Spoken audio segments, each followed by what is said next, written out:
Hello, everybody. This is Iqbal, Charlie, and Hope. Today, we'd like to present to you from Nairobi, Kenya, an empowered woman leading an education fund. Enjoy.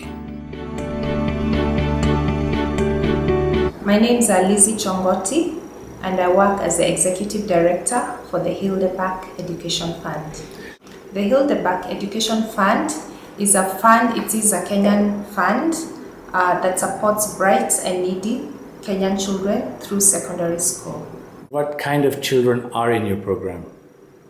We have boys and girls who are needy in the sense that either they are not economically empowered, or they are orphans, or they come from very marginalized communities, but they have done well in school, but they cannot afford to go to secondary school because secondary school in Kenya is very expensive. Now, when you say orphans, what has happened to their parents? Their parents have passed on for various reasons, some of them due to HIV/AIDS, some of them other natural causes or other diseases. And that makes them very vulnerable. And because we do not have free secondary education, then, education for us is a matter of life and death. And also our founder is a human rights lawyer.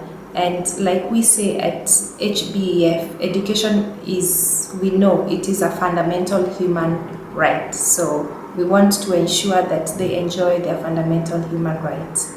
The founder is Chris Mburu. Chris Mburu is a human rights lawyer who now works for the United Nations in Geneva.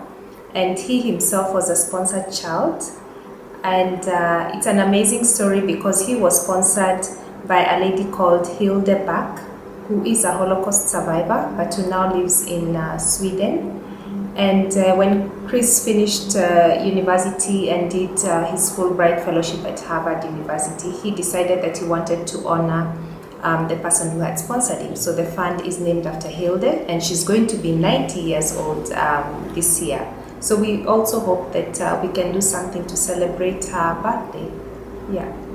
You're an African woman. Yes. Of what tribe are you from? I am an African woman. I'm a Kenyan by tribe. Ethnicity is a very interesting topic in this country, but I originate from central Kenya. My husband comes from the Rift Valley part of Kenya. So really, I'm very Kenyan. And I'm happy to be part of this program because we are supporting both boys and girls. I really believe in the gender balance. And at the same time, we are also supporting children from all parts, all the 8 provinces of this country. 8 provinces, which Yes. would be? We have the Northeastern Province, we have the Rift Valley, we have Nairobi, we have Western Kenya, Eastern Kenya, we have the coast also, the coastal part of Kenya. Yes. Is it easy for African women to come up in this society and take positions of authority, of power, of decision making? I would say traditionally maybe not, but now with more opportunities available, with education available, yes, it is becoming much easier. But out of experience, I find that women have to work much more harder, to sort of make their way to the top.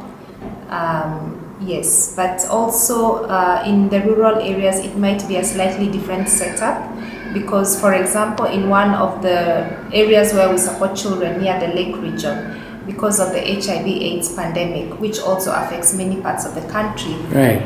The girls become the primary caregivers, and therefore, they are disadvantaged in that way. Many times they have to help with the house chores.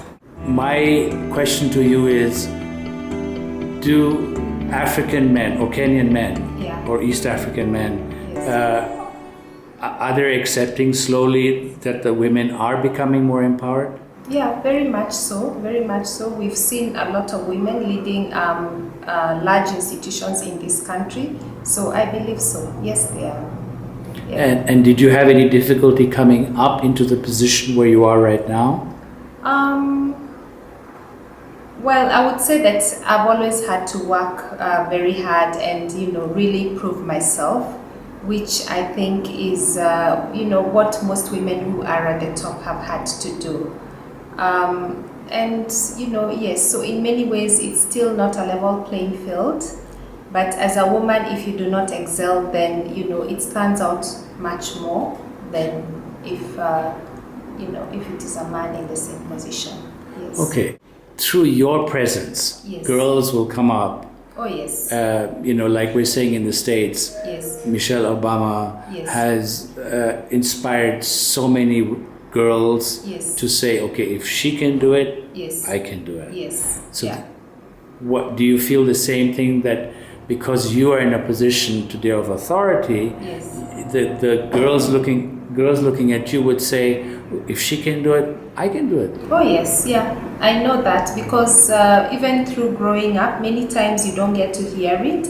But I know that even for me as a young girl, there are women who came by my life, or women that I watched, like the late Wangari Maathai, that just inspire you, and you feel that if she can do it, I can also do it. So just my very presence there, I believe, is a great inspiration for them. And Wangari Maathai was? She was a great woman. She was an environmentalist. She was a Nobel laureate. She was a Kenyan woman. Yeah. And what did she change in the world?